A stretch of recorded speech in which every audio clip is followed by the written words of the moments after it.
এই কুখ্যাত লিডারশিপ যারা ক্ষমতা আসলেই ক্ষমতা আঁকড়িয়ে থাকতে হবে এবং রাষ্ট্রীয় প্রতিষ্ঠানকে জনগণের মুখোমুখি দাঁড় করাতে হবে। এই আওয়ামী লীগের পতনের জন্য আওয়ামী লীগ দায়ী। আওয়ামী লীগের পরিবারতন্ত্রের ভোগবাদিতে যদি বাধা দেন, ওই যে নকশালবাহী আন্দোলন, তারা ঘটনা ঘটিয়ে এইটা অন্যের উপর দায় চাপানো, এইটাও তাদের পতন এবং ধ্বংসের আরেকটি কারণ। তারা আজকে আমাদের এই ছেলেমেয়েরা যে কতখানি স্মার্ট, তারা কতখানি বুদ্ধিমান, তারা কতখানি ভিশনারি, সেইটা তারা বুঝতে সম্পূর্ণ ব্যর্থ হচ্ছে। এবং এইটাই আওয়ামী লীগের পতনের কারণে। আওয়ামী লীগের পতন শুধু সময়ের ব্যাপার মাত্র বলে আমি মনে করি। দেখুন, আপনার এই উত্তরে যাওয়ার আগে আমাদের বাংলাদেশের যে রাজনৈতিক কালচার ডেভেলপ হয়েছে সেটা সম্বন্ধে একটু আলোকপাত করতে চাই। যে পরিবারতন্ত্র, দুর্বৃত্তায়ন, পুয়ার লিডারশিপ, এইগুলা বাদ দিলেও আপনি যদি গত 53 বছর বাংলাদেশে কিভাবে পরিচালিত হয়েছে সেটা যদি একটু দেখেন, যে যারা স্বাধীনতা যুদ্ধের জন্য, ন্যায্যতা প্রতিষ্ঠা করার জন্য, গণতন্ত্র প্রতিষ্ঠা করার,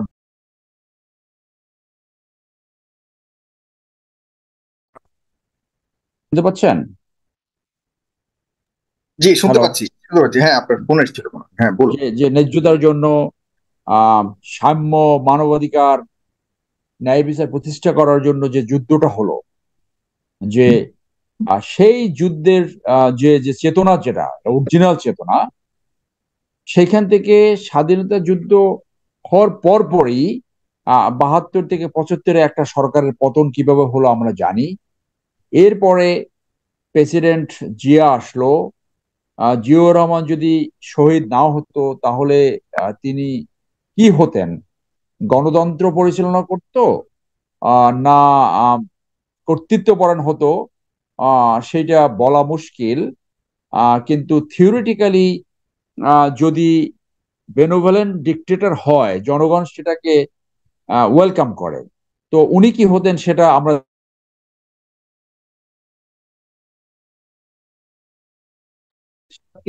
আন্দোলনের মাধ্যমে পতন ঘটাতে। এরশাদের পরে তথাকথিত গণতন্ত্রের যাত্রা 91-এ, সেখানে এই 91 থেকে 96 আন্দোলন করে বিএনপির পতন ঘটাতে। এরপরে এই 15 ফেব্রুয়ারি নির্বাচন, তারপর আওয়ামী লীগ আসলো। আওয়ামী লীগকে এক ধরনের আন্দোলনের মাধ্যমে বাধ্য করা হলো, অর্থাৎ এক ধরনের পতন। যদিও তারা ক্লেম করে যে 2001-এর ক্ষমতা হস্তান্তর নাকি খুবই শান্তিপূর্ণ ছিল, অথচ যে বিদেশি কালচার, যে হেরে যায়, যে জয়ী হয় তাকে ফোন করে তাকে অভিনন্দন জানানো, সেটা না, সেটাও কারচুপির ব্যাপার চলে আসছিল।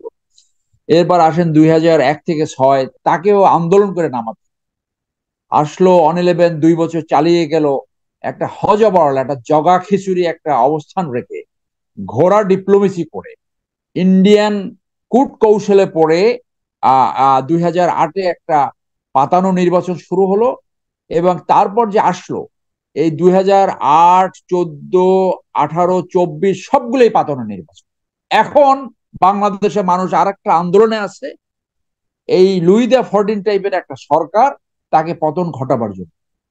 তাহলে আপনি দেখেন যে নেতৃত্বের কত নিকৃষ্ট মান, যে যে আসে তাকে আন্দোলন করে তারপর নামাতে হবে। অর্থাৎ পৃথিবীর যে কোনো সভ্য দেশে, যে কোনো গণতান্ত্রিক দেশে নির্দিষ্ট টার্মের পরে সরকার এবং রাষ্ট্র একটা নির্বাচন ব্যবস্থা করবে, মানুষ যাতে তাদের ভোটাধিকার প্রয়োগ করতে পারে, জনম্যান্ডেট নিয়ে একটা সরকার ক্ষমতা আসবে, নির্দিষ্ট টাইমের পরে আবার নির্বাচন দিবে, জনগণ যদি ম্যান্ডেট দেয় ক্ষমতায় থাকবে, ম্যান্ডেট না দিলে ক্ষমতা ছেড়ে যাদেরকে ম্যান্ডেট দেওয়া হয়েছে তাদেরকে ক্ষমতা দিয়ে চলে যাবে। কিন্তু এটা কোন দেশ? 53 সালে একটা নির্বাচন ব্যবস্থা সঠিক, 53 বছরে একটা নেতৃত্ব আসলো না, যে যারা রাষ্ট্রকে একটা শান্তিপূর্ণ ক্ষমতা হস্তান্তরের একটা প্রক্রিয়া অবলম্বন করতে পারে।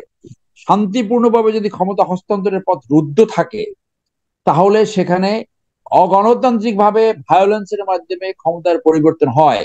আমি আপনার আগের টকশোগুলোয় বলেছিলাম যে রবার্ট মুগাবে স্বাধীনতাকামী নেতা ছিল, 40 বছর ক্ষমতায় ছিল, জনগণ তাকে টেনে নামিয়েছে। অপরদিকে নেলসন ম্যান্ডেলা 27 বছর জেল খাটার পরে সে মাত্র এক টার্ম ক্ষমতায় ছিল। সে যদি বলতো যে আমি আজীবন ক্ষমতায় থাকবো, তাহলে বোধহয় সাউথ আফ্রিকার কেউ বাধা দিত না। কিন্তু তার লিডারশিপ কোয়ালিটি ওয়ারেন্ট হিম যে সে এক টার্ম পরে ছেড়ে দেবে, পৃথিবীর ইতিহাসে একটা উজ্জ্বল নক্ষত্র হিসাবে রাজনৈতিক ইতিহাসে তার নাম থাকবে। বাইডেনের উদাহরণটা নেন আপনি, তার দলের ভিতর থেকে সমালোচনা হলো, সে নিজে তার প্রার্থিতা, প্রেসিডেন্সিয়াল প্রার্থিতা প্রত্যাহার করল। Where is that leadership? এই কুখ্যাত লিডারশিপ যারা ক্ষমতা আসলেই ক্ষমতা আঁকড়িয়ে থাকতে হবে এবং রাষ্ট্রীয় প্রতিষ্ঠানকে জনগণের মুখোমুখি দাঁড় করাতে হবে।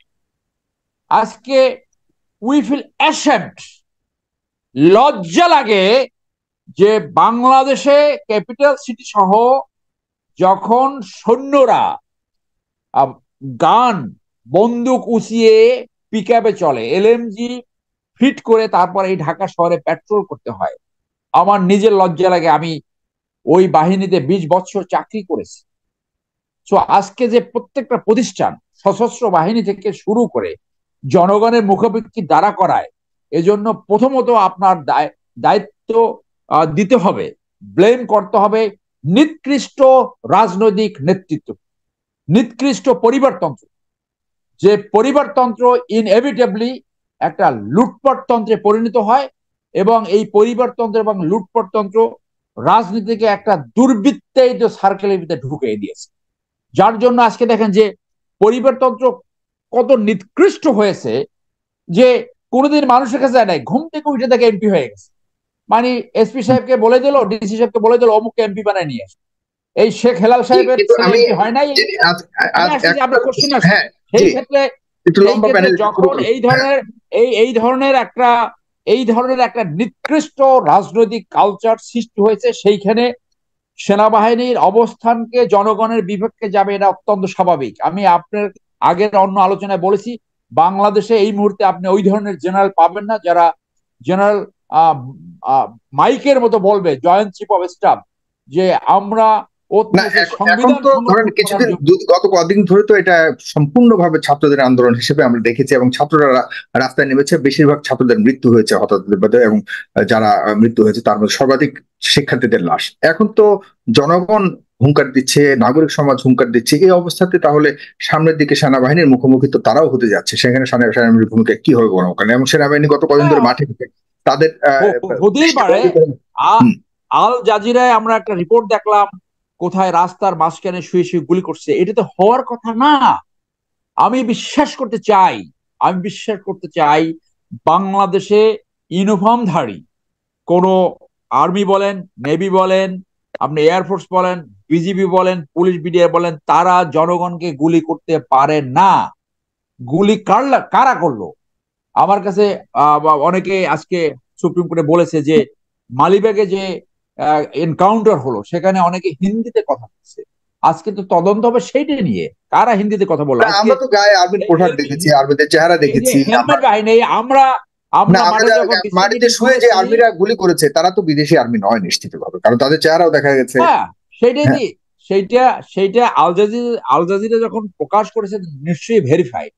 তো সেইটা তো হওয়া উচিত না। আজকে কারা করছে এটা, কার আদেশে, এইটাই তো দেখার ব্যাপার। আজকে ওই ধরনের যে আর্মি করেছে,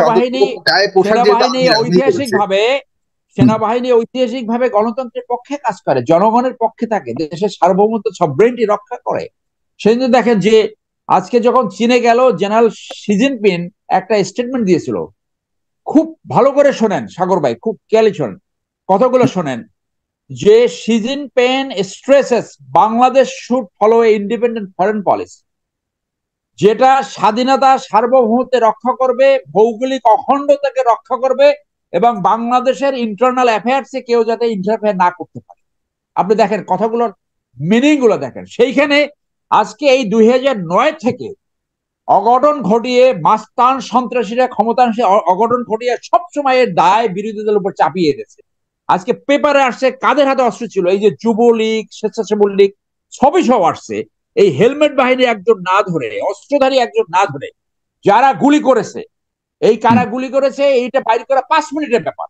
কারা গুলি করেছে, কোথায় কে ডিউটি করেছে, সেখানে অফিসার কে রেসপন্সিবল ছিল, সেখানে টিম কমান্ডার কি ছিল, এটা বাইর করা তো এটা তো অর্ডার আছে, কারা বাইর। তাদের একজনকে না ধরে আজকে শত শত হাজার হাজার ইন্ডোসেন্টকে ধরা হচ্ছে।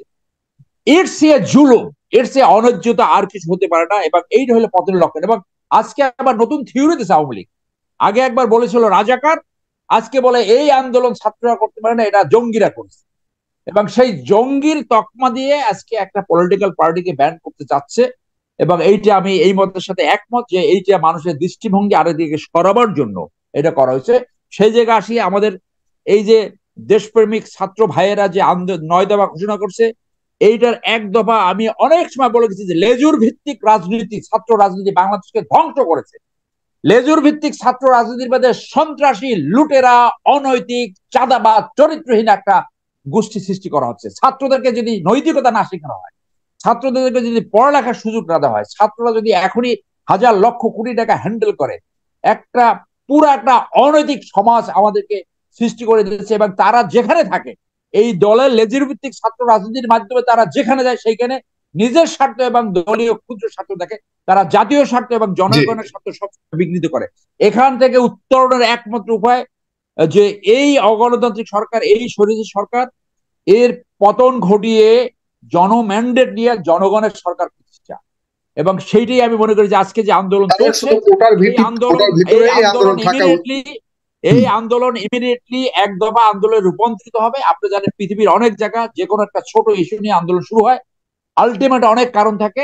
এই আলটিমেট কারণ আজকে দেখেন লামন, এই ফ্রান্সের সবচেয়ে বড় পত্রিকা, সবচেয়ে রেপুটেড পত্রিকা, তারা পর্যন্ত এডিটোরিয়াল লিখে বলেছে যে এইটা কোঠা আন্দোলন থেকে শুরু হলো, এটা সরকারের অপশাসন, দুঃশাসন, অগণতন্ত্র এবং স্বৈরতান্ত্রিক সরকারের বিরুদ্ধে আন্দোলন, এটা সরকার পতনের আন্দোলন।